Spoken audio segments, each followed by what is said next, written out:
प्रसाद। मैंने पहले वीडियो में आपको बताया था कि आपको कोर्स में क्या क्या पढ़ना है और क्या क्या नहीं पढ़ना है। तो उसमें मैंने बताया था कि आपको जो पहला चैप्टर पढ़ना है वह है संख्या पद्धति। तो सबसे पहले हम संख्या पद्धति को शुरू कर रहे हैं। तो संख्याओं के बारे में मैं आपको कुछ जानकारी देना चाहूँगा, जिसमें सबसे पहली संख्या के बारे में मैं बताने जा रहा हूँ प्राकृतिक संख्या। इसको इंग्लिश में नेचुरल नंबर कहते हैं। इसको हम एन से प्रदर्शित करते हैं क्योंकि नेचुरल का पहला अक्षर एन है। तो जिन संख्याओं का हम प्रयोग किसी चीज को गिनने के लिए करते हैं वह नेचुरल नंबर होता है और यह एक से शुरू होता है। तो 1 2 3 4 5 6 7 ये जितने अनंत तक की संख्याएं हम लें ये सब नेचुरल नंबर होती हैं। इसके बाद में अगला बताने जा रहे हैं पूर्ण संख्याएं। इसको हम इंग्लिश में होल नंबर्स कहते हैं। प्राकृतिक संख्या में जब हम जीरो से शुरू करते हैं तो वह पूर्ण संख्या हो जाती है, यानी कि सेम प्राकृतिक संख्या जो है उसमें हम जीरो लें। 0 1 2 3 4 5 6 dot dot dot dot dot dot ये अनंत तक होगा। ये हो गया पूर्ण संख्याएं। अब पूर्ण संख्याओं के बाद में पूर्णांक संख्याओं के बारे में हम पढ़ेंगे। पूर्णांक संख्या क्या है? ये सब धनात्मक संख्याएं हैं। धनात्मक संख्याओं में ऋणात्मक संख्याओं को भी अगर हम ले लें तो वह पूर्णांक संख्याएं होती हैं। यानी पूर्णांक धनात्मक और ऋणात्मक दोनों होता है। जैसे कि -100 ये और माइनस से शुरू होता हुआ dot dot dot -6 -5 -4 -3 -2 -1 0 1 2 dot dot dot 100 dot dot dot ये जितनी संख्याएं हैं ये सब क्या है? पूर्णांक है, इंटीजर्स हैं। इसके बाद में अगला हम पढ़ेंगे परिमेय संख्याएं। परिमेय संख्याएं क्या होती हैं? वे संख्याएं, वे पूर्णांक जिसको हम p/q के रूप में लिख सकते हैं। जिसको हम p/q के रूप में लिख सकते हैं उसे परिमेय संख्या कहते हैं, जहां पर p और q पूर्णांक हो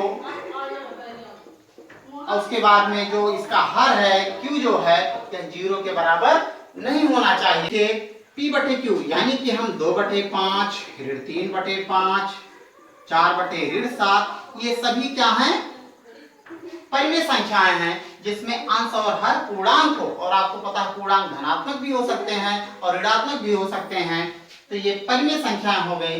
0 हम लेते हैं। 0 भी परिमेय संख्या है क्योंकि इसका हम हर एक बना दें तो 0 और 1 देखिए दोनों पूर्णांक है। 0 भी पूर्णांक है और 1 भी पूर्णांक है।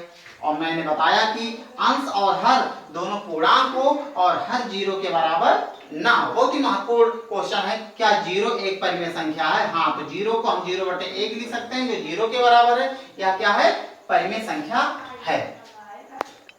तो हम परिमेय संख्या को जानने के बाद में सीधे चल रहे हैं कक्षा 9 के पहले चैप्टर संख्या पद्धति के 1.1 चैप्टर में, जिसका मैंने तीसरा क्वेश्चन लिया है कि 3/5 और 4/5 के बीच 5 परिमेय संख्याएं याद करनी है। तो 2 परिमेय संख्याओं के बीच में सबसे पहले आप जाने कि अनंत परिमेय संख्याएं होती हैं। अब यहाँ पर 2 परिमेय के बीच में 5 परिमेय निकालने के लिए कहा रहा, तो चाहे 5 पूछे, चाहे 2 पूछे, चाहे 3 पूछे, चाहे 10 पूछे, चाहे 100 पूछे, जब अनंत परिमेय संख्याएं होती हैं तो हम सबको ज्ञात कर सकते हैं। तो इसके लिए आपको क्या करना होता है, और ध्यान से समझिएगा कि एक 3/5 और एक क्या है 4/5। यहाँ संयोग से दोनों का हर बराबर है, तो हर बराबर हो या ना बराबर हो, नहीं बराबर है तो आपको बराबर करना पड़ेगा। इसके लिए हम क्या करते हैं? तुल्य परिमेय संख्याएं, समतुल्य परिमेय संख्या में इसको बनाते हैं। आप गौर करिए 3/5 और 4/5 इसके बीच में कोई परिमेय संख्या नहीं आ रही क्योंकि 3/5 के बाद 4/5 आ जाएगा। अब क्या करते हैं? इसके समतुल्य परिमेय संख्या बनाते हैं। समतुल्य बनाने के लिए हम क्या करते हैं? हर में किसी संख्या का गुणा करते हैं तो उतने का गुणा हम अंश में भी कर देंगे। अब यहाँ देखिए मैं क्या कर रहा हूँ, इसमें अगर मैं 10 का गुणा करूं तो इसमें भी 10 का गुणा कर दूंगा। यहाँ पर भी 10 का अगर गुणा करें तो इसमें भी 10 का गुणा होगा।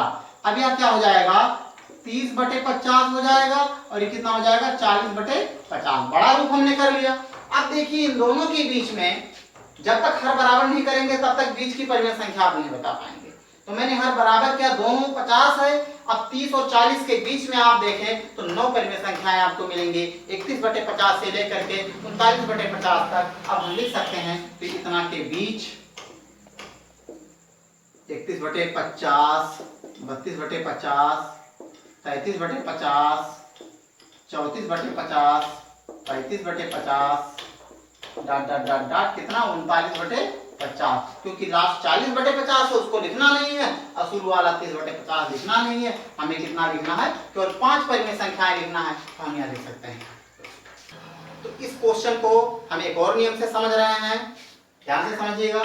3/5 और 4/5 है, दो परिमेय के बीच में हमें परिमेय निकालना हो, क्या करते हैं, दोनों परिमेय को हम जोड़ते हैं और जोड़ करके 1/2 का गुणा करते हैं, चाहे 2 से भाग देते हैं। क्या कर दिया जाए, 5 और 5 है, हर 5 ही है, तो 4 3 7 हम लिख देंगे, 1/2 का गुणा कर देंगे, तो 7 एकम 7 और 5 दूना 10 हो जाएगा। यानी कि हमें मिल गया 3/5 और 4/5 के बीच में 7/10 प्राप्त हो गया।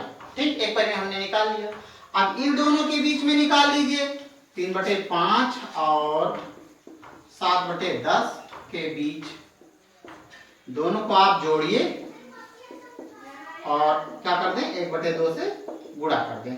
1/2, यहाँ हर बराबर है, नहीं बराबर है, 5 और 10 का एलसीएम लेंगे, कितना हो जाएगा 10, 5 दूना 10 दो बार, 2 का गुणा 3 में 2 3 6, 10 से भाग देंगे एक बार, 1 का गुणा 7 में 1 7 7, 1/2 गुणे 6 7 13/10, या गया 13/20। अब हम कहाँ निकालें, इनके बीच में, इसलिए क्या हो गया 3/5 से बड़ा इसके बाद ही आएगा 13/20, इसके बाद क्या है 7/10, इसके बाद क्या है 4/5। अब इन दोनों के बीच में निकाल लें, 7/10 और क्या है 4/5 के बीच में, तो दोनों को हम जोड़ते हैं और उसके बाद में 1/2 से गुणा कर देते हैं।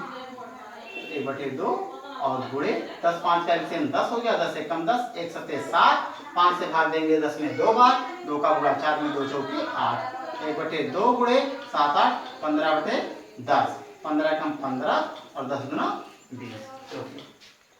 तो मैंने निकाला 15/20 के 15/20 किसके बीच में है, 7/10 और 4/5 के बीच में है, ये संख्या है। अब हमने 1 2 3 परिमेय संख्या निकाल लिया है, इसी तरह से 2 परिमेय संख्या निकालना है, तो इन दोनों के बीच में निकाल लीजिए और फिर चाहे इन दोनों के बीच में निकालें, चाहे दोनों के बीच में निकालें, चाहे दोनों के बीच में निकालें, जिसके भी बीच में निकालें, दोनों को जोड़ करके 1/2 से गुणा कर दीजिए, जैसा कि मैंने पीछे किया। इस तरह से आप चौथा और 5वां परिमेय संख्या स्वयं ज्ञात करें, स्वयं ज्ञात करें। तो यह दोनों रूल आपके समझ में आ गया होगा। तो उम्मीद करता हूं कि अगर आपको यह क्वेश्चन समझ में आ गया है तो आप 1.1 के सभी क्वेश्चंस को आप स्वयं सॉल्व कर सकते हैं। मैंने आपको तीसरा क्वेश्चन बताया है, दूसरे क्वेश्चन को भी इसी तरह से लगा सकते हैं और पहले में बताना क्या 0 परिमेय संख्या है, तो मैंने शुरू में ही अपने स्पीच में बताया है। चौथे क्वेश्चन में आपको सही गलत का निशान लगाना है। अगर आप इसमें से कोई क्वेश्चन नहीं समझ पा रहे हैं तो स्कूल के ऐप पर जा करके आप क्वेश्चन कर सकते हैं, उसका जवाब आपको जरूर दिया जाएगा। अब आप होमवर्क और ले लें और उसको सॉल्व करें। अगले वीडियो में मैं आपको अपरिमेय संख्या के बारे में बताऊंगा जो आपके चैप्टर 1.2 में विस्तार से दिया गया है। तब तक के लिए जय हिंद, जय भारत।